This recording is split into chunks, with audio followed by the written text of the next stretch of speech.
Betas. What are they and what are they good for? Especially for us user researchers. I'm Abby Baylen, and I lead the UX research and UX copy team at Later. And at Later, we work really closely with product, which gives us immense opportunities to shape the way that we run research initiatives, especially the traditionally product-led beta, instead having it be research-led.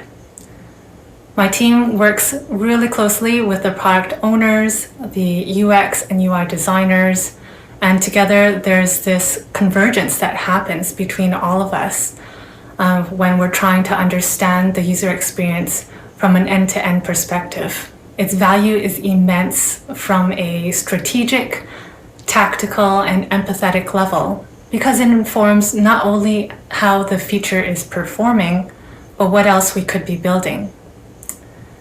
And most importantly, it can tell us how we're helping the lives of our users, which admittedly should be our key purpose. Also, as user researchers, we're always looking for different methods and different ways that we can play with, and betas are a real fertile ground for something like this. Some might call it a paradise for us to work with. So what I want to go through today are 4 key things. Number 1, how we run betas at Later. Number 2, the 7 key benefits of running betas. Number 3, a process breakdown, including the tools, the 4 phases, and the types of research to run during those phases, and how to do that within a 2 to 3 week time period.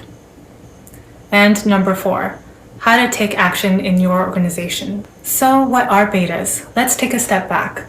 Nick Babich, who's the editor-in-chief of the UX Planet, gives this explanation.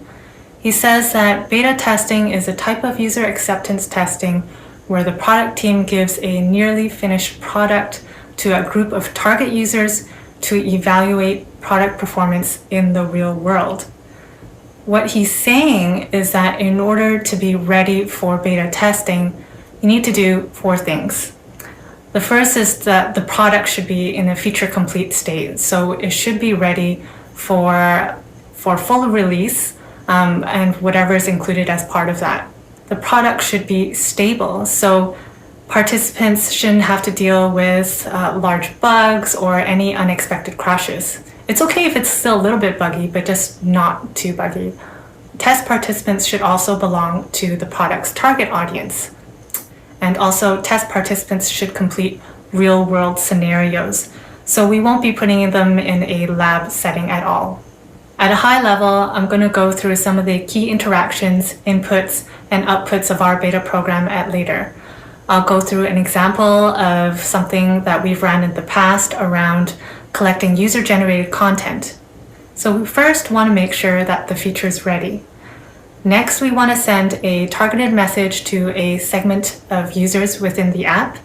And then if they're interested in the beta, then they complete a survey which gives them access to the feature. Then we observe the usage data during a particular time period, and at the same time, we run user sessions. After about a week or so, we send another survey for feedback. And then we collect the data and then analyze the findings from the user sessions and the surveys. Lastly, we share the results with the team. So this is going to feel like a lot of material, I get that, but it's all possible to do within a 2 to 3 week time period, and I'm going to show you how. Now let's take a look at how betas and research can fit within the product cycle. We're a mixture of agile and waterfall methods, and we run bi-weekly sprints on a 4-month product cycle. So here I'm going to highlight some of those research tasks that we generally support. We start with the specs, and as you can see, research is a part of this phase. Then we may conduct some usability testing during the UX and UI phases, followed by development and QA. And once QA is complete, that's when we run the beta. We run betas for every major feature that's developed. Smaller things like improvements don't usually require one. Afterwards, we have this post-beta phase where we may decide to do a redo of the beta. So occasionally we'll have a beta that doesn't perform well, And if this happens, we may decide to not release the feature.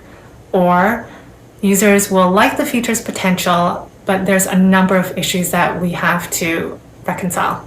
As an example, a while ago, we released a beta for scheduling Instagram stories, and people were super excited about scheduling Instagram stories, but we also received a lot of feedback that we were missing certain things and certain features that weren't included as part of the original requirements. Also, we received feedback that there were a number of usability issues. So we had to take a step back, pause, make those improvements, and then re-release that as a beta a few months later. And as you can see, throughout the cycle, we'll also conduct some generative and discovery research. So why do we love betas? I've got 7 key benefits here and reasons for doing them, and I'll go through them in more detail. Number 1, it allows us to monitor performance at a large scale. So performance can give us an indicator of success of the feature and how it'll perform when it's fully released. It also helps us to point out patterns in usage that can help us understand if there are any issues along in the journey. Number 2, it helps us to identify bugs quickly. And just given the way that we're structured, we can work in an agile manner so it can be fixed immediately. Number 3, it helps us capture usability issues. We run user sessions during the beta to understand in depth the experiences and the behaviors of our users who are using the feature. Number 4, it helps us to collect data for future features. There are multiple opportunities to introduce what we're thinking about and what we're working on within the beta process. Likewise, we can also collect data on usage or attitudes for topics that could impact future features. Number 5, it helps us to collect testimonials. If people are really happy with the beta, then they have the option to provide a testimonial that could be incorporated as part of the marketing release. Number 6, it helps us to build a user panel. I think we can all agree that recruitment can be painful. And to help alleviate the pain, we use betas to help build up a robust panel of users that we can tap on for future studies. And the users who opt into the beta are typically more invested in the product. And if we run user sessions with these beta participants, we're establishing an even deeper relationship with them that can be utilized later. Also, once users are in the panel, then they become privy to incentives such as credits for their plan or exclusive promotional material. Number 7, it helps us with customer retention. So our data indicates a relationship between those who use betas and them remaining as a customer. Why is that? Because they're part of a chosen group of people to use a feature that others don't have access to. And maybe these features are extremely important to the success of their business. As well, they might feel some sense of ownership over the feature because they provided the feedback on it. Now I'm going to talk about a process teardown. So let's deconstruct the process by first talking about the tools. So there are 4 main tools that we use as part of the beta. The first is Intercom, and Intercom is an in-app messaging tool that we use to target and message our users, as well as help us tag the users to give them access to the beta. We also use Typeform to manage all of the surveys that we send out as part of the program. And then we use Zapier to automate these connections. And lastly, we use Amplitude to help us track the feature usage. So there are 4 phases to the beta process. The first is plan, the second is launch, the third is close, and the fourth is to debrief. So before anything begins, we first have to plan, and we have to establish the goals of the beta. And in our case, the goals typically revolve around testing the product UI and experience and validating the MVP.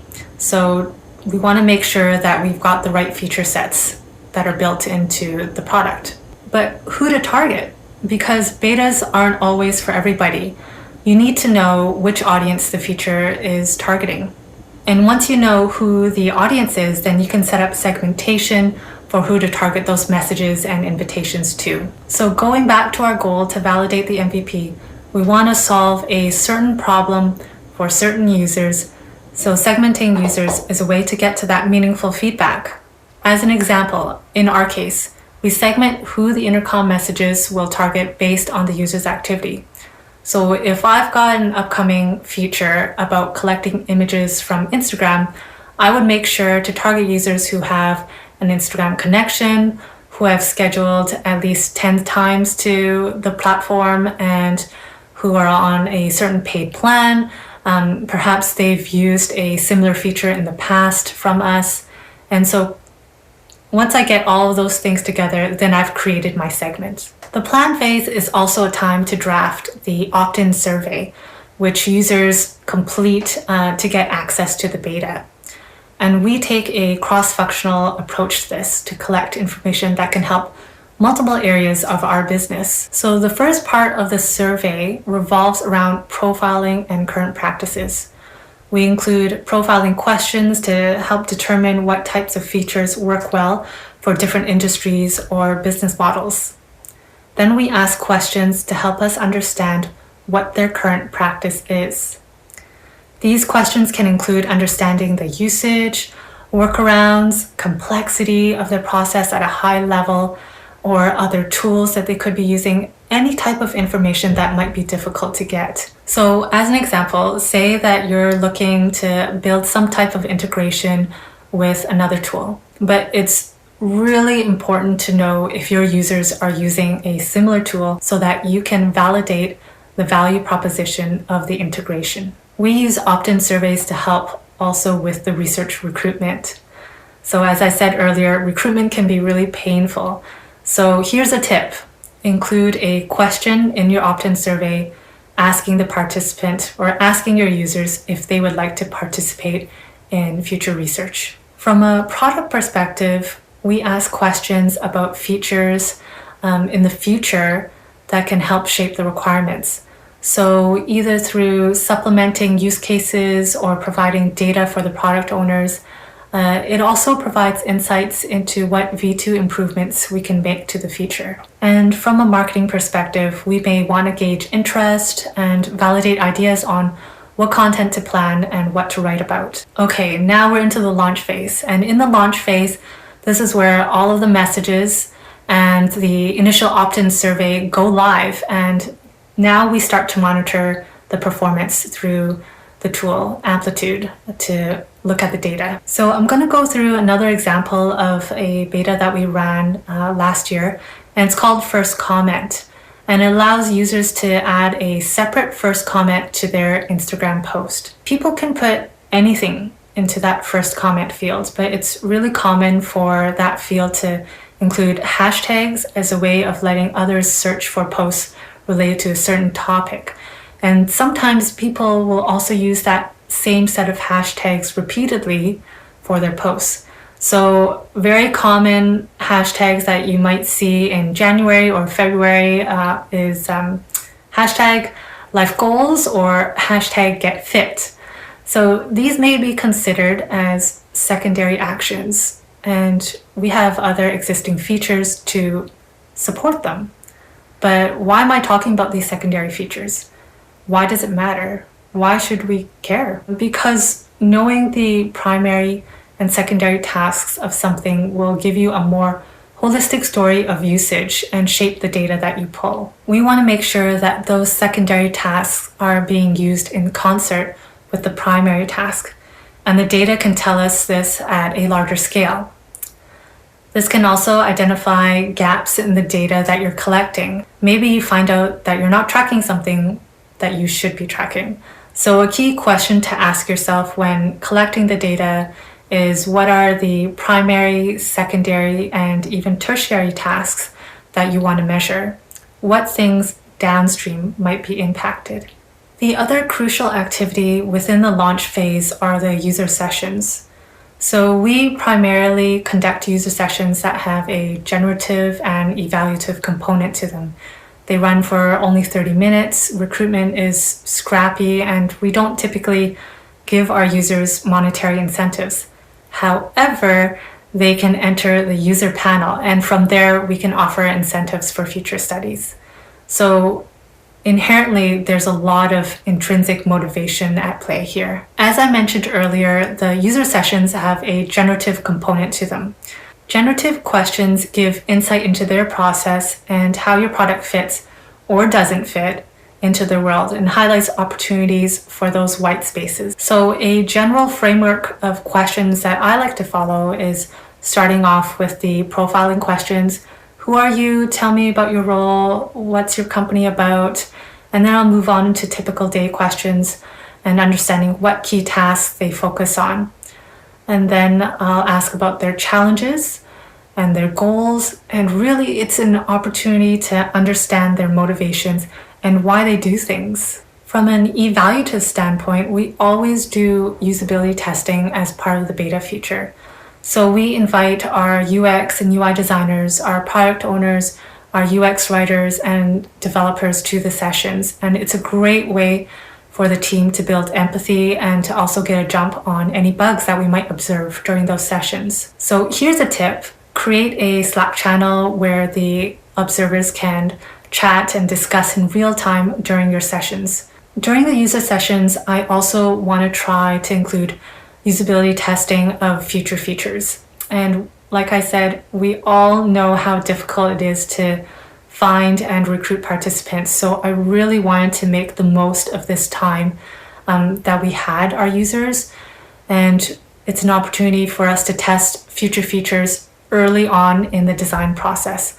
So typically we would be using low fidelity prototypes, and sometimes I would be doing comparative testing between multiple options. That's a lot to pack in those 30 minutes, but it's completely possible. Now we've reached the close phase, and this is where we send out a feedback survey about 1.5 weeks after you've released the beta. So the feedback survey collects 3 key things. The first is that it collects UX metrics. The second is that we collect the issues and open suggestions for improvements. And the third thing is testimonials. As we run each beta, we track the data for each feature. So typically we'll track NPS, ease of use, and value to workflow. And we can see the performance of the features from a UX perspective and also see the respondent data. From it, we can see trends that can help us benchmark and set goals for the future, and also helps us learn what to do differently next time. You can graph the data to give you a different perspective of the performance across your features, and from the graphs, we can quickly see which betas performed well or not well. We also chart ease of use and value together. Note, this is not because we think that easy to use equates to high value. Rather, we want to ensure that the features of high value are also easy to use. So our goal is to always provide an easy to use experience. But if we find a large difference where it's a high value feature, but it's not easy to use, then it presents opportunities for us to improve the experience. We also include 2 open-ended questions to capture beta feedback. The first is to capture specific issues and is asked if users gave a low rating for ease of use. And the second is at the end and is just an open call for any types of improvements to the feature. Testimonials. If users gave high ratings with the NPS score, then we ask an open-ended question. How did the feature help you in your business? And these are provided as testimonial leads to our product marketing team. The last phase of the beta is the debrief phase. And this is where we conduct the analysis and the synthesis, and then we share the report and the final decisions to our teams. It's attended by key contributors to the feature and those who will take on responsibilities during the release, including product marketing, support, and our customer success team. So we include the following in the report: UX metrics and how it compares against the beta average, usage metrics, which really is a snapshot of the journey as represented by data funnels to understand drop-off, and we use these quantitative findings as a way to support our qualitative findings, the ones that we got from our usability sessions. We also include a general profile of the users who participated in the beta and what their current practices are so that we can understand how the feature is helping them. Then we include the results and recommendations from the usability sessions alongside any of the key participant videos, and of course any of the issues collected from the survey. So how can you take action in your organization? First, you have to align with product management and understand their beta process. So betas are typically a product-led initiative, and depending on where research as a function resides within your organization, it may require some time to find that right product stakeholder. But once you've found them, and once you've found the right people, you're going to be forging a really powerful partnership between product, whose goal is to drive the creation of the products, and research, whose goal is to shape how those products should be experienced. Second, you want to start small and build up. Once you understand what the beta process is and what the success criteria is, you can propose all of the potential research activities, like some of the ones that I mentioned earlier. You can create your research plan that offers your big vision, but be prepared to walk away with a subset of that vision. So whichever key research activity that would leave the most impact for the product team, that's the one that you're going to be pushing for. So let's do a recap. I've talked about how we run betas at Later, the 7 key benefits for running betas, a complete process teardown including the tools, the phases, the types of research conducted, and how you can take action in your organization. So keep in mind that this structured, scaled approach is the best way we have to making sure that this new feature that you're building is something that people want, that provides real benefit, and doesn't harm your users. There you have it. I hope you feel more empowered to run your own betas and to run them from a research perspective. Thank you.